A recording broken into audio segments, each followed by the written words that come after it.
animal. Because the thing was a glowing, circular object. Moreover, a white light was flickering and dimming. The next day, Eric noticed an anomaly in the video recording. While they were conducting the experiment last night, the camera captured the sky over the mountains flashing with light, flickering on and off. This was the same phenomenon they observed in the wild last year.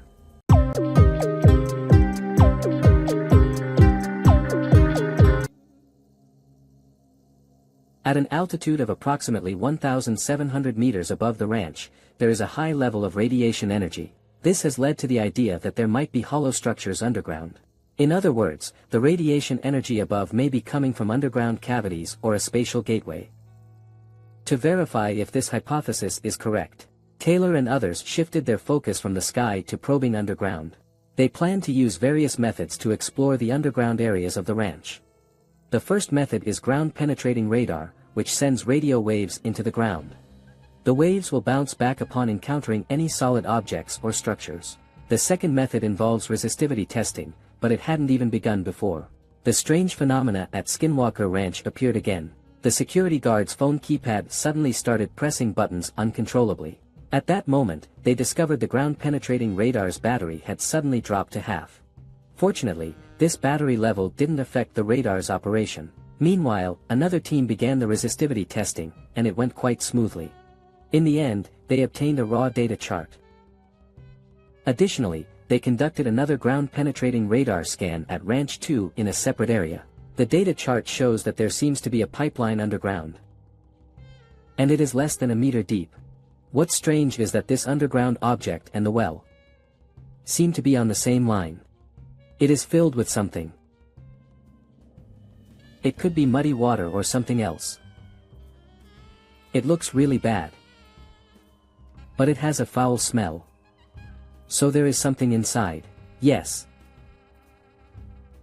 I don't know if I want to go out. My head hurts a little, or something. I'm starting to feel a headache and nausea.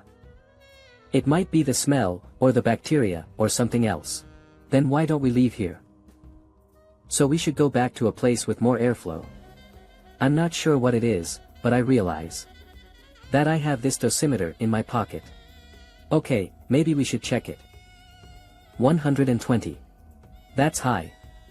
Right now, I'm being exposed to radiation at 120 per second.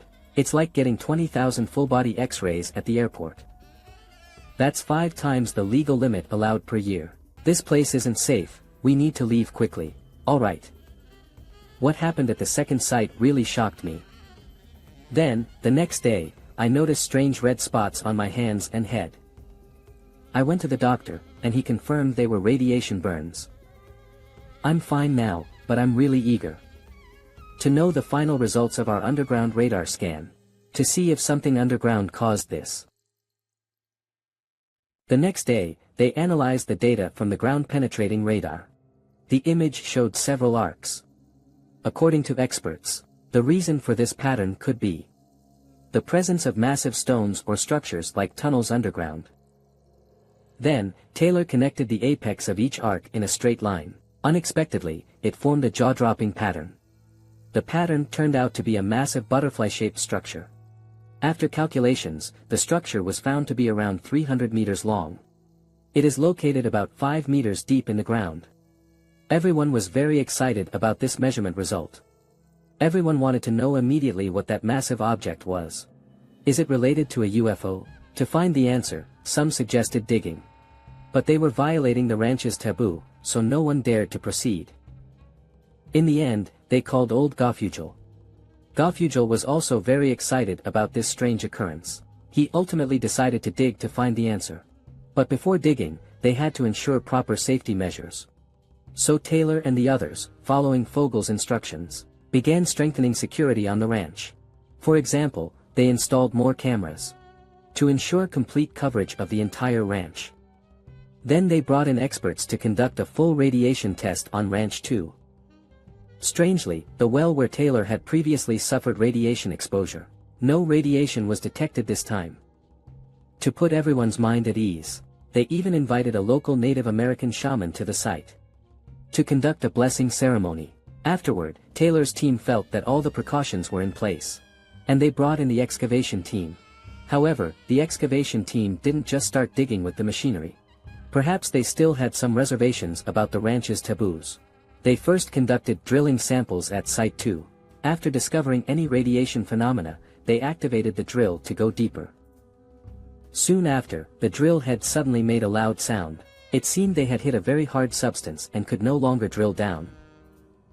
They had no choice but to pull the drill head out, and the soil samples showed that they had drilled into a sandy layer. They then conducted drilling at another location, and the results were the same. They had drilled into a sandy layer and could not go deeper. In the end, what they discovered was the previously mentioned 300-meter-long disc-shaped object, which was very likely a massive stone. On August 20, 2019, someone found a cow suddenly dead in the pasture. After receiving the report, the Taylor team rushed to the scene, but when they examined the cow's body, they found no signs of any animal attacks. Just when they felt puzzled, the phone suddenly went haywire and became uncontrollable, switching back and forth between silent and vibrate modes. Not only that, when they used an EMF meter to measure, they discovered high levels of radiation on site. He quickly urged everyone to leave the area. Later, Taylor brought in a veterinarian to examine the dead cow. The results showed that the cow had died suddenly from an external pressure, not from illness. The veterinarian's conclusion left Taylor and the others feeling a chill. Could there be some external force interfering? So they immediately reported the cow incident to Vogel. After Vogel learned of the situation, he called in a seasoned UFO researcher named Linda. She is an expert who has studied cattle mutilation phenomena for 25 years. When Linda examined the cow's body, she asked the Taylors if there were any unusual electronic phenomena at the time. She explained that most cattle mutilation incident sites tend to exhibit electronic anomalies, and it was no surprise to her. Then they also took Linda to see the sheep kept in the wire enclosure. Yushuang is in good condition, but after seeing it, Linda asked, "Can this open-air barbed wire really prevent threats from the sky?" This question stunned everyone, because no one had thought about it before. Linda explained that she had investigated countless dismemberment cases, and found that no blood was left at the scenes where cattle were dismembered. This isn't something humans could accomplish. So, it's highly likely that extraterrestrial beings are involved. Her method was later confirmed. When they returned to the command center, Eric reviewed all the footage from the cameras. He discovered the truth about the cause of the cow's mutilation. I will zoom in to take a look. This is where we found the cow's body. Is that black object a cow? Yes, the cow is right here. Look, the cow is starting to try to stand up now. Yeah, I'll go frame by frame very slowly. This way, we can see exactly what's happening. Did everyone see that? The cow suddenly lifted its head as if it saw something in the sky. Wow! Wow! Guys, look at that. Look at that. An object just appeared above the trees. And it happened right as the cow started moving to stand up.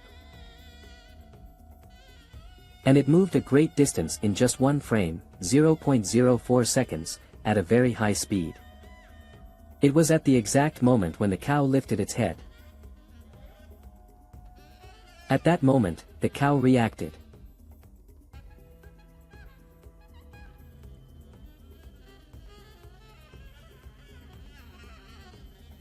Yes. Next, during a work meeting, Tom mentioned that last year he discovered a pit near Ranch 2. He had the idea to estimate the pit's volume by filling it with water. It took 3 hours of filling to finally fill the pit. In less than 15 minutes, the water in the pit had completely drained. No one knew where it had gone. The Taylors were also very curious about this pit. So they immediately set out to find the pit. Not long after, they found it near Ranch number 2. At the time, the entrance was blocked with branches and weeds, which they cleared away. Then they began pouring water inside. They also mixed in a harmless green dye to find out where the dyed green water would eventually flow out. After injecting about 45,000 gallons of water, they drove to operate a drone to observe the nearby ponds and rivers. As a result, they searched for most of the day but found no signs of green water flowing out. Not even in the drilled underground cavities did they see any green dye. This indicates that there is a massive cavity beneath the ranch that can hold at least 45,000 gallons of water. So they decided to dig an opening to see what the conditions inside were like. A few days later, they brought in a small excavator.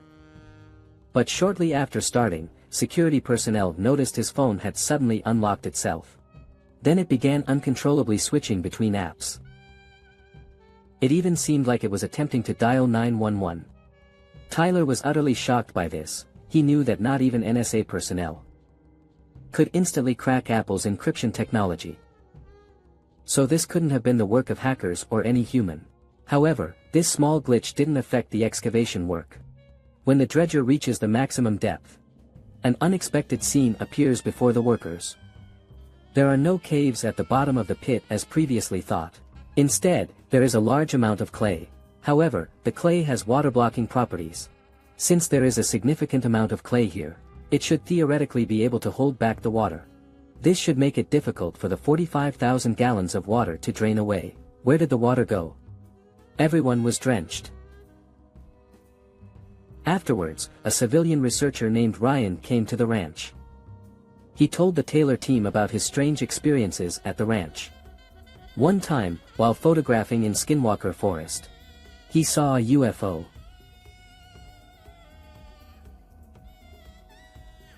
It flew directly towards him, scaring him so much that he dropped his camera and ran. Even now, he vividly remembers it. Then Ryan brought Taylor and the others to a large rock near the ridge.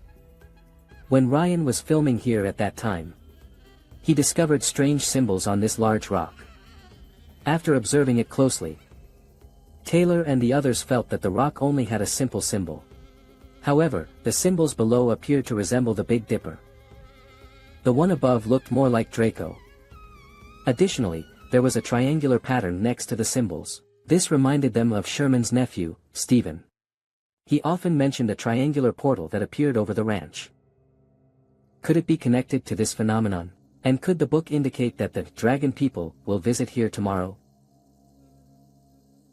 As Taylor's team's investigation of the ranch gained more popularity, Hicks, a local resident near the ranch, also paid them a visit. Hicks told Taylor that his late father had been a physics teacher and an enthusiast in studying unidentified flying objects. Whenever there was a UFO sighting in this basin, he would visit in person and meticulously document it. Now Hicks has given this rare investigation record to the research team, hoping it will be of some help to them.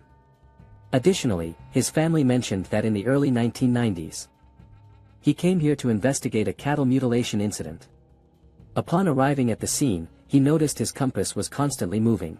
The eyes and reproductive organs of the mutilated cow had been removed, but the wounds are extremely clean, as if cut by a scalpel. There was no blood, so this was not the work of an animal. In the end, they showed Taylor a valuable photograph. In the photo, that black stick was picked up at the scene by their father. Later, he handed these sticks over to Bigelow. The Bigelow team conducted a series of tests on these sticks. They ultimately found that this type of black stick could not be cut or melted. It might be a product dropped by an unidentified flying object.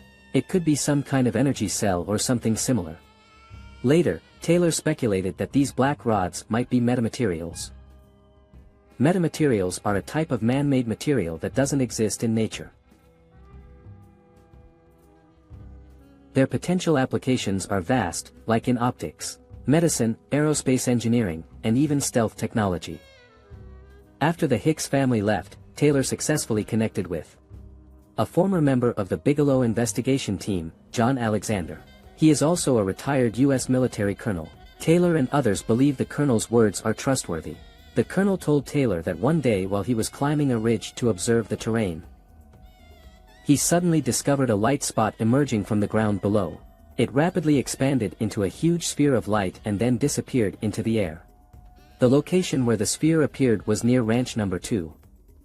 The colonel also mentioned that one night, he and his friend discovered something strange in the trees. He immediately climbed the eaves and shot towards the villa. The object fell with a sound but vanished without a trace. The next morning, on the snow beneath the tree, they found a three-toed footprint resembling that of a raptor. However, there were no traces of blood or any body parts at the scene. In the end, the colonel theorized that the strange occurrences on the ranch might be due to this area being a unique zone of multidimensional overlap. When different dimensions intersect, mysterious phenomena can appear. When the dimensions separate, the phenomenon will disappear as well. Taylor's idea and the colonel's insight share a remarkable similarity. This led Taylor to recall the laser experiment done before entering the tunnel. At that time, the laser suddenly split into two. They initially thought it was caused by reflections off the white stones in the mountains. But now, it seems possible that gravitational forces around the tunnel caused the laser to refract. To verify this idea, they brought in two laser experts and installed a massive laser array, prepared to shine the laser on the mountains and forests to see if refraction occurs again. That night, when the laser array was activated, lasers danced in the sky above the ranch. Then they adjusted the laser to a strong beam of light. It was aimed at the mountaintop where refraction had previously occurred. However, they did not observe any refraction phenomenon. Next, they directed the light beam at the old site of the house on Ranch Number 2. They wanted to see if anything would happen. At that moment, Tyler suddenly smelled a strange odor. At the same time, the probe on Eric's waist also detected a strong electromagnetic signal. They called security, asking them to check the thermal imaging for any changes.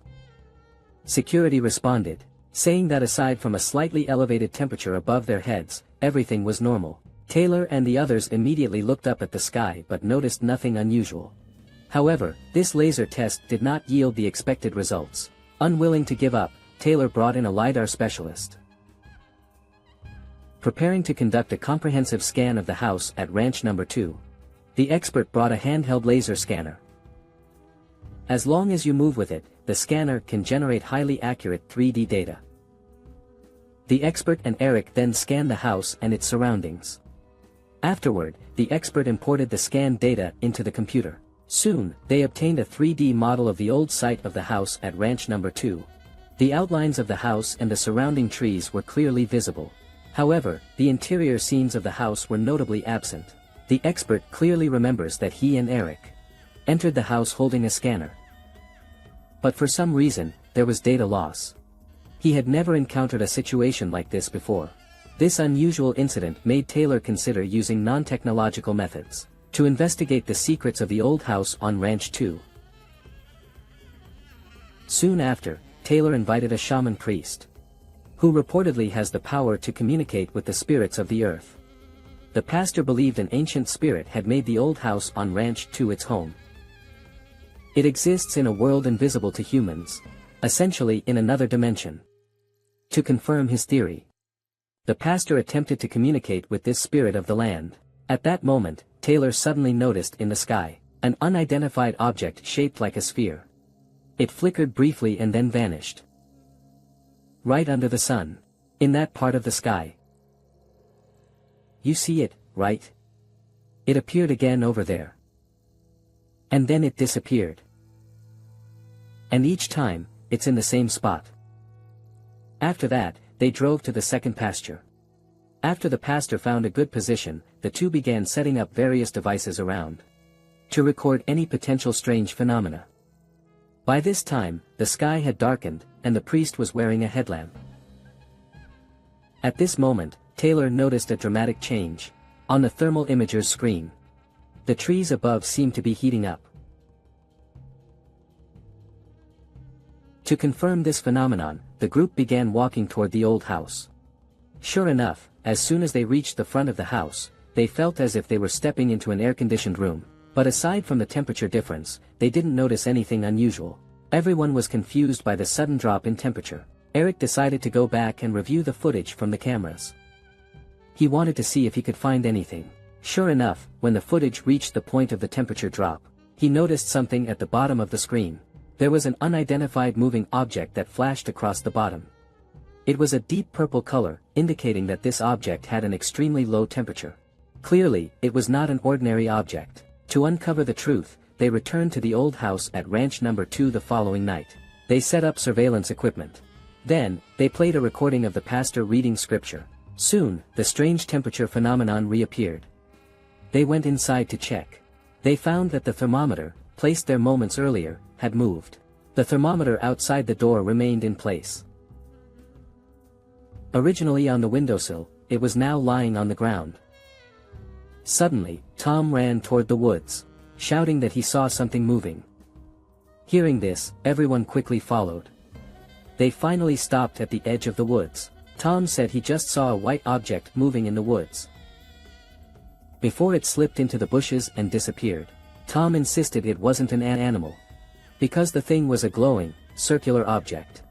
Moreover, a white light was flickering and dimming. The next day, Eric noticed an anomaly in the video recording. While they were conducting the experiment last night, the camera captured the sky over the mountains flashing with light, flickering on and off. This was the same phenomenon they observed in the wild last year.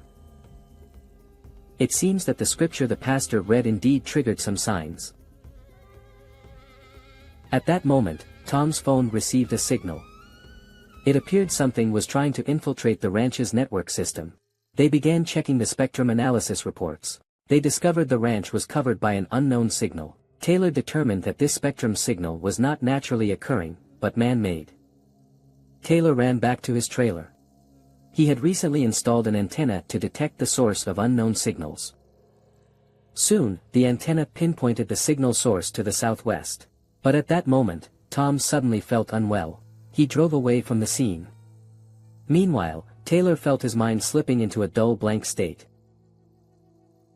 Upon hearing this, Brian quickly got up. He swiftly placed Taylor in a soundproof, electromagnetically shielded room he had previously preferred. After spending some time inside, Taylor eventually returned to normal. Over time, the extra signals gradually disappeared. The incident left them deeply unsettled.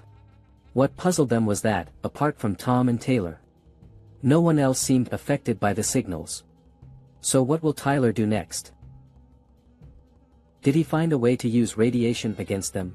What exactly is the secret of the old house at Ranch Number 2?